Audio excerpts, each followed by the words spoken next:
Hey there, folks, and welcome back to a new season of Friday Night Spotlight. As always, our episodes are brought to you by 911 Air Repair, your local air conditioning expert specializing in maintenance, repair, and new installations. Well, we are starting off the season with a bang, or what we're hoping is going to be a bang. We'll have to wait and see. Our game of the week is Santa Cruz Valley at Coolidge, starting things off with a fire game, like I mentioned, this rivalry game. It hasn't been much of a rivalry in recent years. Maybe this time things will be a little bit different. Like I mentioned, we'll have to wait and see. Just, David, what are you kind of expecting from these two teams in their first game of the season? Yeah, well, first off, we're kind of blessed to have a really good game to start with our game of the week for week one. And it's not all of our teams are playing. These are kind of our smaller schools that are starting out first. So we're going to get a really good one to start out. And, these two teams are kind of on the opposite sides of the spectrum when it comes to one being a 2A and one being a 3A. The 2A school, Santa Cruz, being just off of a playoff run. They were made it last year. And then on the Coolidge side, one of the bad, I call it what it is, a worst season of their very long history. So, they didn't win a game, only scored 20 points the entire season. So it's a really true of a refresh and a rebuild. They're just kind of going through the growing pains right now. And Santa Cruz has also lost some guys as well. They lost their quarterback, Nathan Harris, who was a senior, lost a lot of big guys on that team. So they're in a little bit of a rebuild as well. So I can kind of see this game going both ways. Maybe Coolidge figures some stuff out. Maybe Santa Cruz struggles. But at the end of the day, I think Santa Cruz still kind of has that edge. They have just been a consistently good football team for the last 2-3 years right now. I think that's going to continue despite their loss of seniors. They always have a really good talent pool coming up from the junior varsity and freshman levels. So they're going to play their guys. They're also going to play two-way. So they know what is expected of them. Thomas Cortez has been the head coach for a few years now. He kind of has his bearings down when it comes to what program he wants to run. They're a consistently good football team. I think that's going to continue. Whether it be, towards the end of the year where they make the playoffs, I'm not sure yet. But as for this game this week, I'm going to take Santa Cruz in this one, and I think they're going to have another good season. And I hope that Coolidge has a little bit more success than they had last year. So David kind of just hit the nail on the head for me when it comes to Santa Cruz. Well, yes, they lost some seniors. The guys coming up, they do have that playing experience. They know what to expect from this coaching staff and everything. And while they might not be starters, the way Santa Cruz season went last year, a lot of these guys did see some playing time coming off the bench. So overall, I feel like it's just kind of a reload season for Santa Cruz, not much of a rebuild.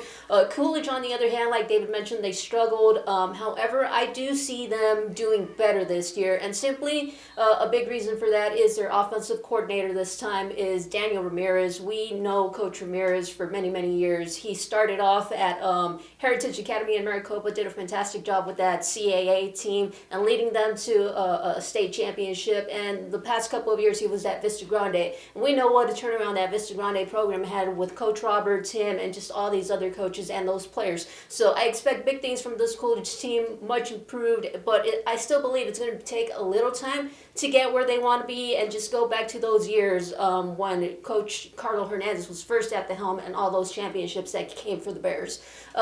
Doing something a little different. We're not giving any additional games to watch. Like David mentioned, we kind of have a light schedule with just our small schools going this week. So, David, what are your expectations and predictions when it comes to Pinal County football this year? Yeah, I'm going to start with one that's kind of a dark horse for me and that we don't really talk about enough, and they've kind of been tucked away a little bit, but I think that we are going to have to start talking about them a lot more this year, and it's going to be Combs. Combs is kind of tucked away in Santan Valley. They've had some good seasons mixed with some bad in the last 3 years or so. 3 years ago, they were literally a play away from making the playoffs, and it didn't go their way. 2 years ago, kind of a rebuilding year, they went 2-8.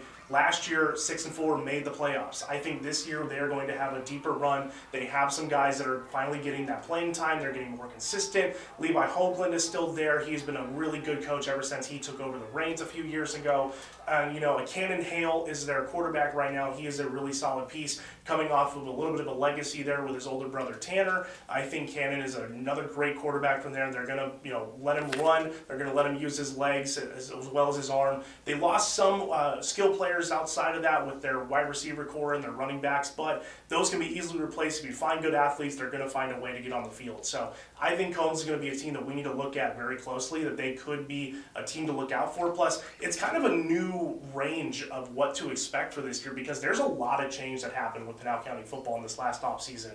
A lot of people have graduated, a lot of coaches have moved out or have moved on and moved on to different teams, no less. So it's going to be a very interesting year, but I think we talk about our big sort of 5A teams like maybe Casa Grande Union, but I think 3A, when it comes to small school football, I think Combs is going to be the one to watch. It seems like they have had not as much movement as some of the other smaller schools have had. So I'm going to look at Combs as a team to watch, and I think they could be a really fun team to look for in 2025. Quick correction, Combs is a 4A team, not a 3A team, which they will be starting next week. But going off of the changes David has been talking about, I got to throw in an additional piece here, and it comes from our lovely friends at the AIA. We know them, everybody knows them, everybody hates them because, let's be honest, they're just a complete mess in how they run things and structure these playoffs and their rules and everything. So, new wrinkle here. 2A, 4A, and 5A are now a 2014 playoff. The top 8 teams get that first round bye. However, 3A is still 16 teams. And we're not even going to mention 6A because that doesn't affect us, but just real quickly, they have 2 championships because they have the 6A conference and the Open. What are we doing here, guys? Do we know? Does anybody know? No, of course not. But going off of that, because these extended playoffs, I feel like some of our teams might be able to do better because those 4A and 5A conference teams won't be going off into the Open, which is kind of how CG Union is an example here, kind of snuck in the past couple of years because all those top 5A teams moved out. But I feel like, this it's going to help them a little bit. Maybe not. We'll have to wait and see just how they compete with all of these high caliber teams. 4A, like David mentioned, you got Combs, Post and Butte. We'll have to wait and see what they do. But 3A is going to be the big battle here. Just 16 teams. However, there are only 32 teams in this conference compared to the others that have like 50 or 40 of them. Again, what are we doing, AIA? Nobody knows.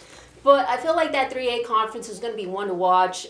Florence, ALA Ironwood, Apache Junction is a new member here, a new head coach as well. I'm excited to see what this Prospectors team can do.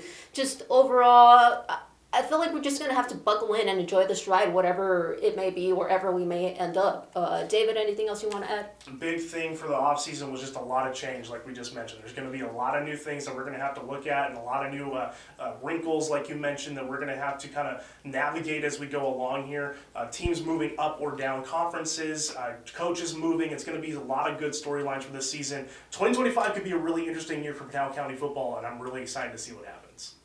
As always, be sure to check out Pinal Central for all of your local sports coverage.